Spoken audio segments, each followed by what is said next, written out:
Hi everyone, welcome to our Facebook Live. I'm here with our attorney Dagoberto Rodriguez. How are you today? Good, how are you? Doing well. Yeah, how's everyone? So we are actually pre-recording today's Facebook Live, so we can still answer questions. Please feel free as we go through our subject today, comment and ask your questions through the comment section. While you're seeing us pre-recorded, we are going to be behind the scenes answering those comments and questions as well. So please take an opportunity to ask away. We have our very talented and expert attorney, Dagoberto Rodriguez. And we're here actually in the offices of Rodriguez Lawfirm in Manassas, Virginia. According to the Virginia bar, I cannot say that I'm an expert or specialized. So I have dealt with a lot of these type of cases. And also, I just want to add to what Tanya was saying about the questions. Remember, every case is different. I don't care what people say. Every single case is different.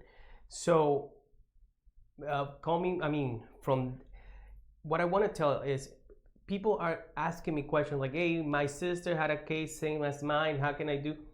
I cannot respond to your questions. I cannot give you a legal opinion through text. Now, you can ask a question.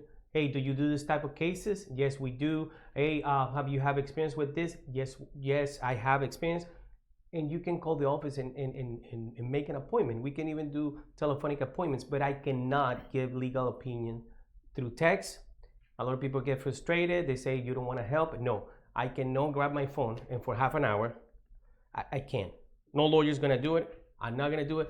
But I am more than happy to tell you whether or not, that's something I can do. And whether or not there's an argument we can make, call the office and let's talk, okay? Yes, and it's really easy to pick up the phone. We have 24/7, whether it's our receptionist or our answering service. We are always connected to the people that call us, and we would be happy to do a consultation. And it's a great opportunity to come meet our attorney as well in person and get all your answers to your questions. So with that, I want to segue into our topic today. It's a really interesting topic, a more serious one, but there's a lot to discuss today. So we recently heard some very, interesting news.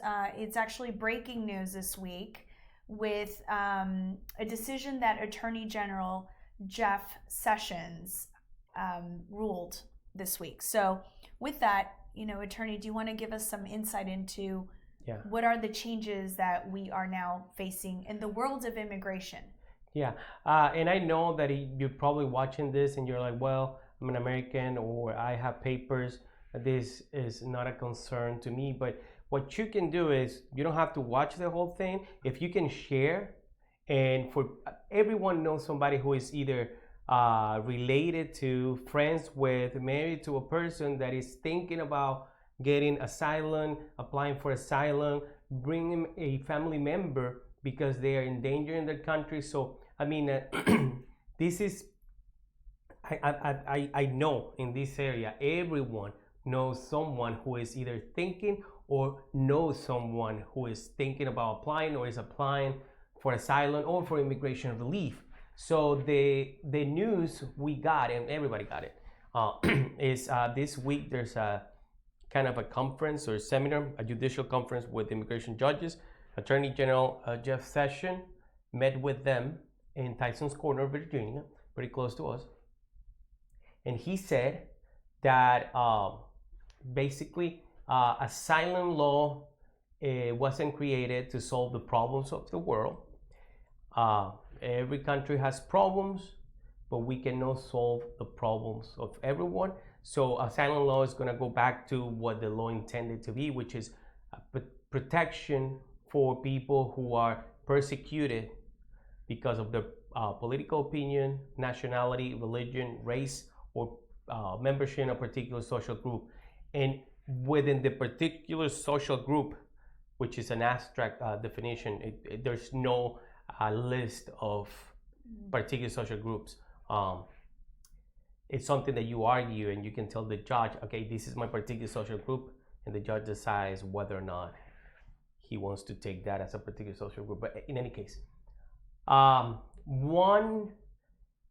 since 2016, victims of domestic violence were included within the list of people who are have a membership in a particular social group, and in some cases of gang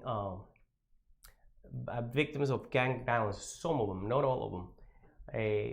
Now he's saying that the victims of domestic violence is going to be really tough, basically, to win those cases. It sounds like he does not want. The message I saw from his speech is that victims of domestic violence shouldn't be part of the particular social group, and therefore they will not be granting asylums. Exactly. For people who are victims of domestic violence. Exactly. And gang violence. Yeah, exactly. So, for example, I think cases. I mean, if you want to call me and say what's going to happen, we don't know anything.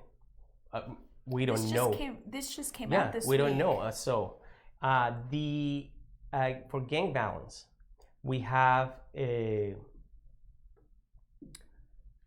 there's some cases where the police, for example, in El Salvador, there's a case where a police officer, his children came to the United States and they got asylum because of the threats against their dad by gang members. So what's the position now? That's gang violence to me. So I guess cases like that are not going to be able to qualify for asylum. The other thing that, and that was Tanya who told me this morning that the other thing that he said is, and I read it after the fact, that she told me, is that now he is giving the immigration judges the power, if you will, to, once they receive the application for asylum, read it, say you have no cases, you're not going to have a hearing, get out of here.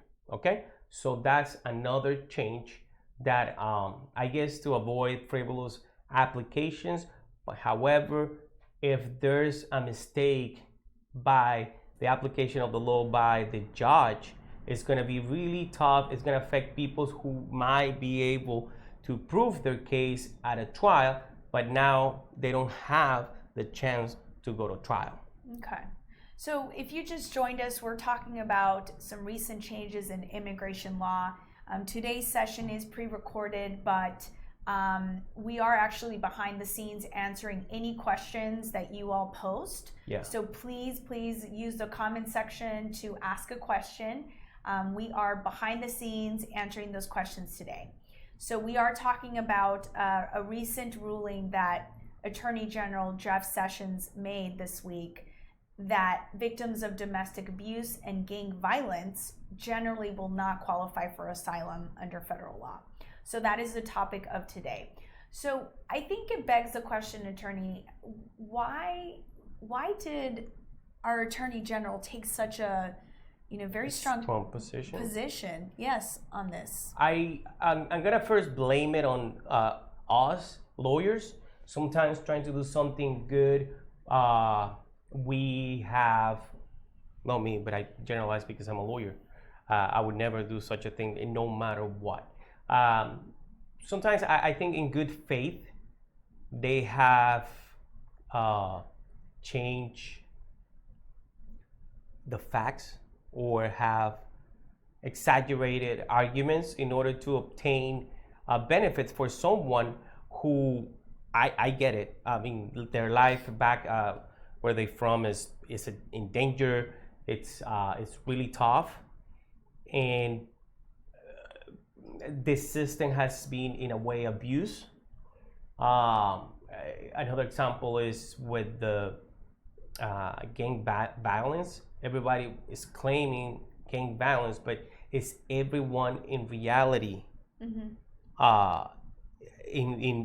danger because of the gangs. I will say, yeah, if you live in one of those countries that is plagued with gang violence, yeah, you are a victim. But I think that the first is lawyers who have filed too many asylum applications on behalf of clients who at the end during trial there's no case. I think that might be a factor. And the factor that and the other factor is that so many cases have been approved that it's just an incentive for people who are victim of this violence to come over and apply for asylum. So I think that's one of the factors. The other factor is the backlog in immigration court. Too many cases, extremely too many cases. Attorney, I had heard that there was a quota system imposed on immigration judges on the number of cases they are to complete or close out per year. I heard believe it's something along 10,000.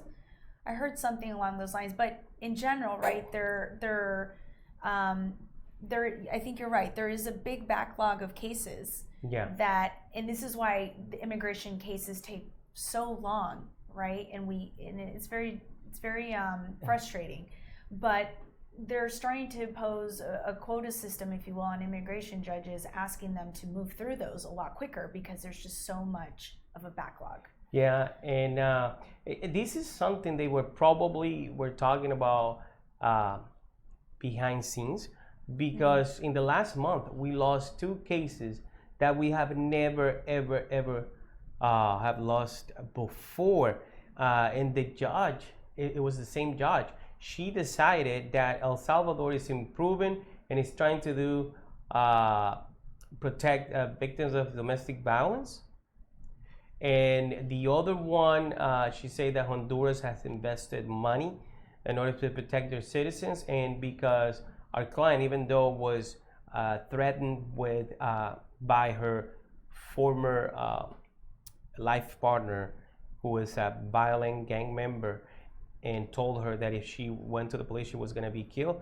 She's like, well, if you didn't go to the police, then we cannot say that the police was able or unable to help you. So, I mean, really senseless decisions. But I think that what they're trying to do is clean up, in a way, their docket.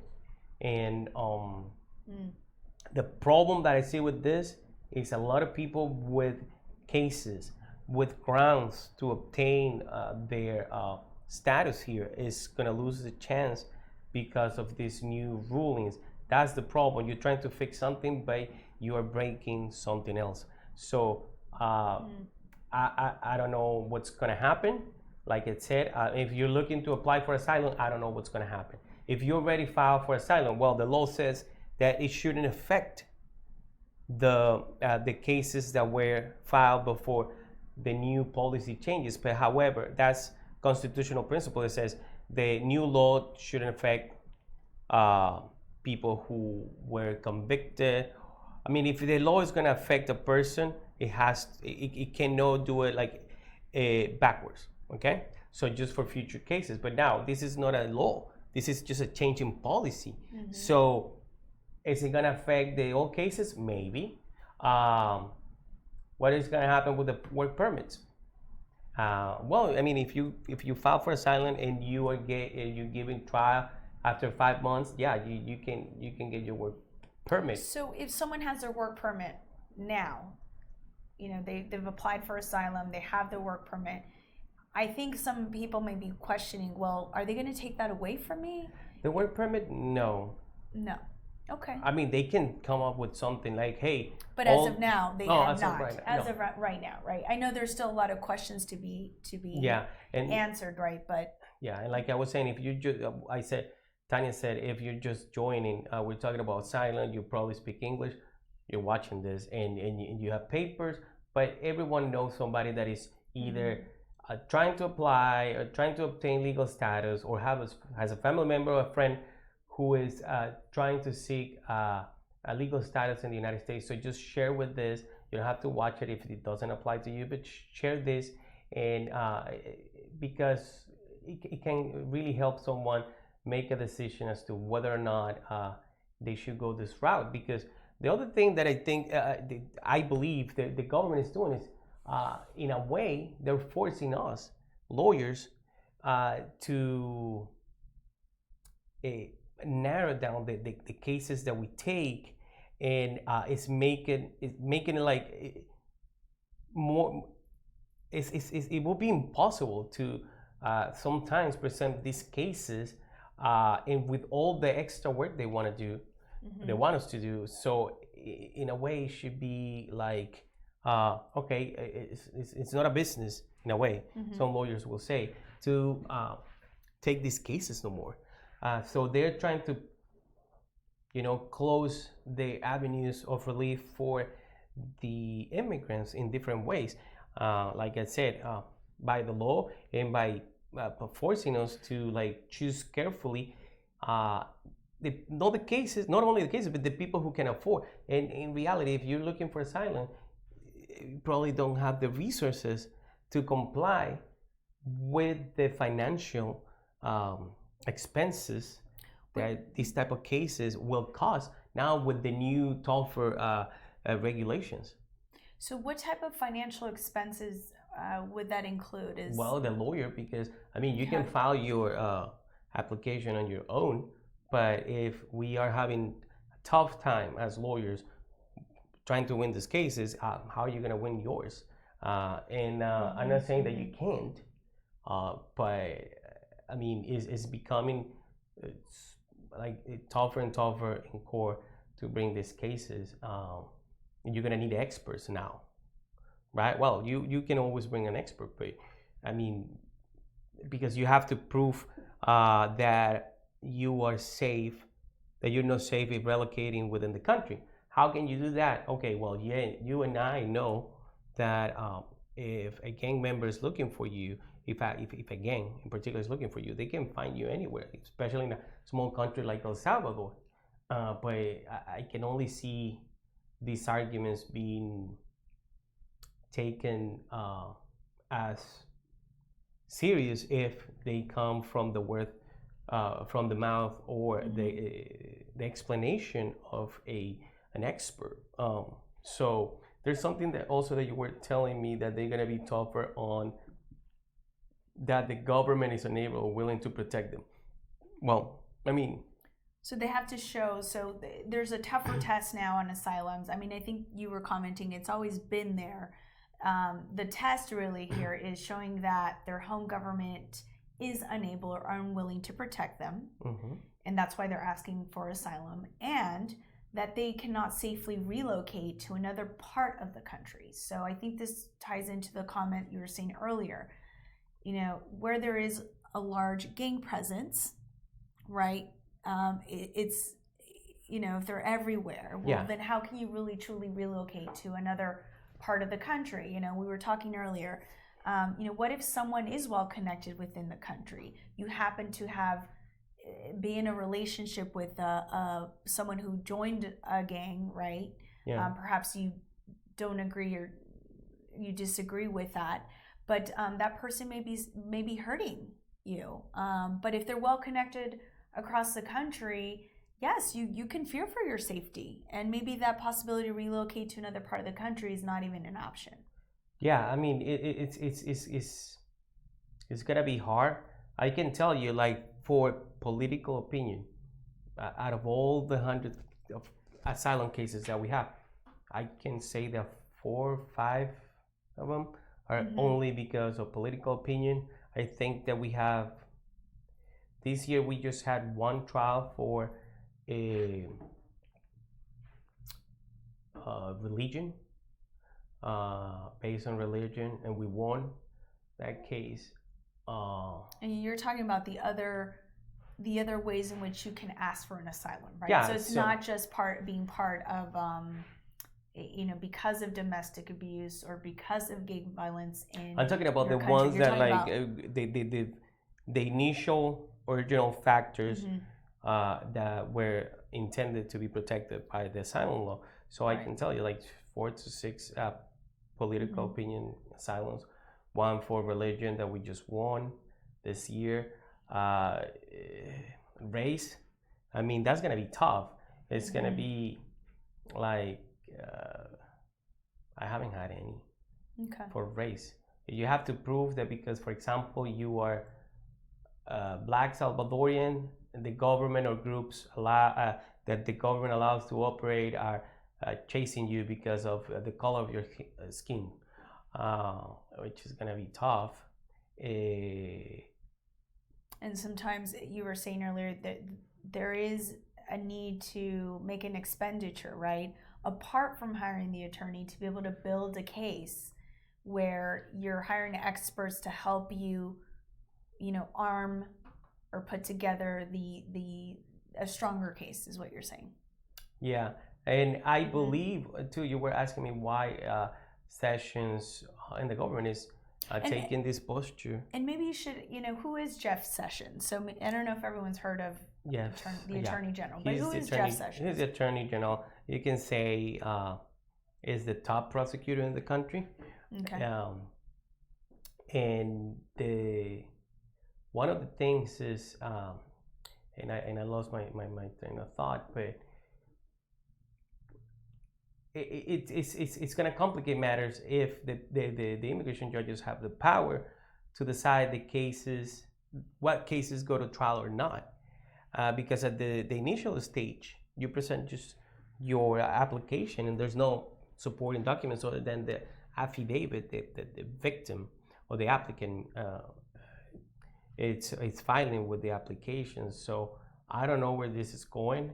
I think that also is because a lot of people were filing applications just to gain time, but sometimes it worked. Sometimes people got married to citizens, were able to obtain relief through other means, but this is getting to the point where we don't know how to act or react because there's no clear guidelines. But what I can tell you is that he was that Jeff Sessions, the Attorney General, was very clear yesterday.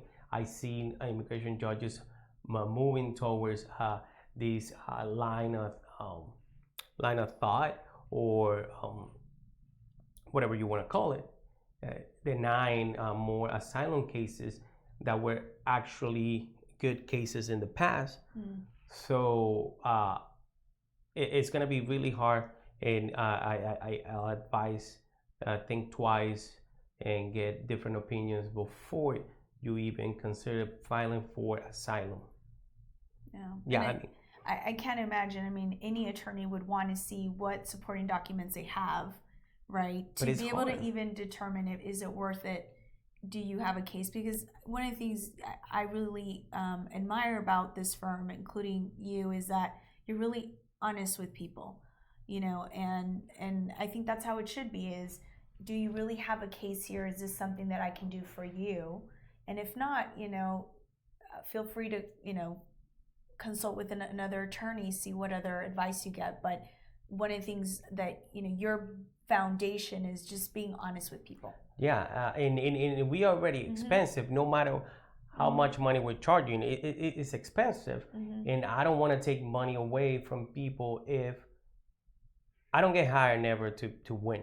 And it's in my contract. I'm not going to promise, but at least I have to see that there's an argument that you can make in order to take your cases. There's some asylum factory type of law firms out there that you come, I'm afraid of going back, sign here.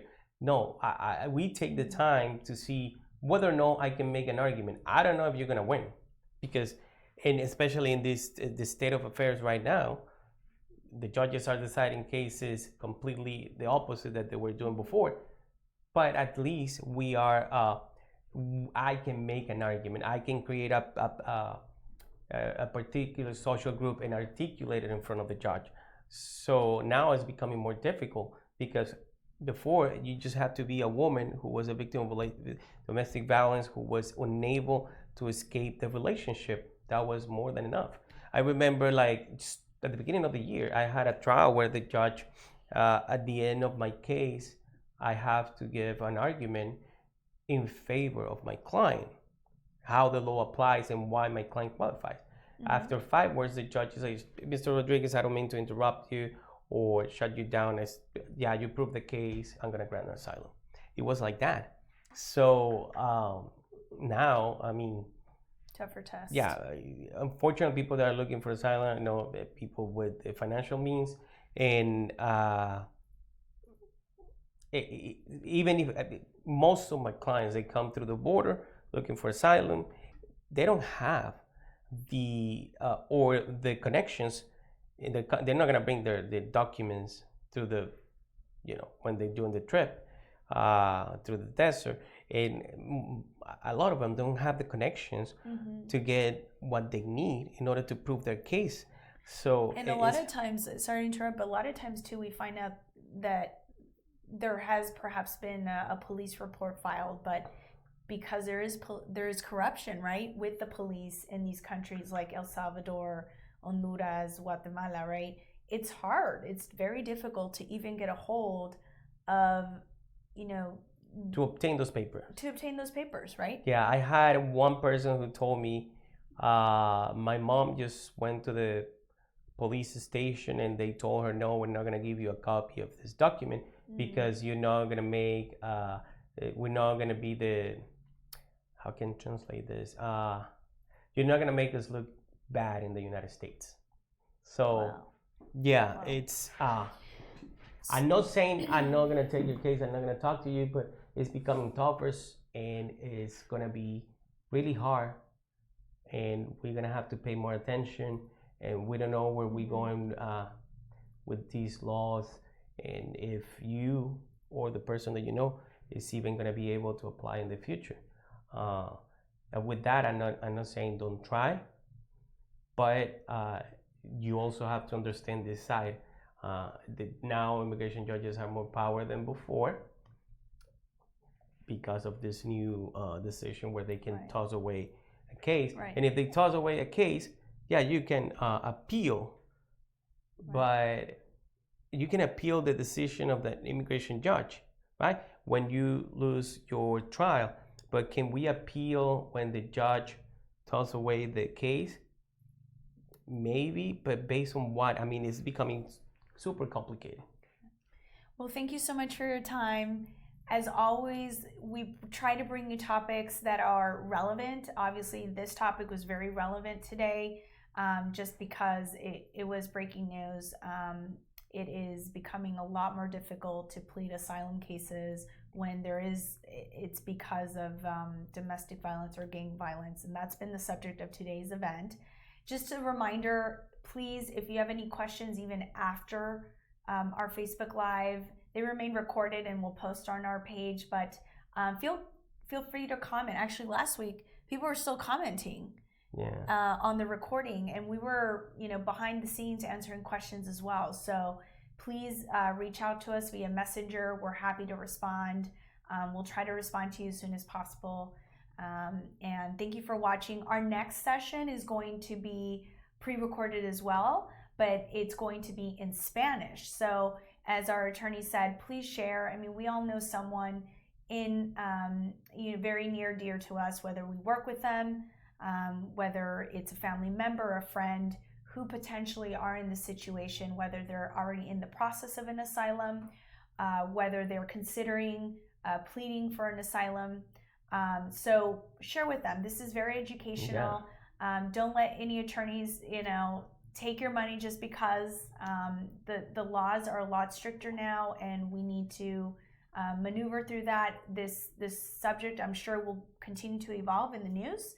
And we'll be sure to connect you with that information as soon as we learn of it. If we don't take your case, don't take it as a rejection. We just do it because I'm thinking in your best interest. Last week, a lady came and she left crying after I told her I couldn't take her case because she doesn't have a case under the regulations. I mean, she wasn't mad or anything, but I've seen people leaving negative comments on me and my firm because we decide not to take a case. So don't take it personal. We just watching out for your best interest and your money, because I mean we know how hard you work to earn your money, and I don't want to take it away if you don't have a case. All right, great. Thank you all for watching, and we'll see you next time.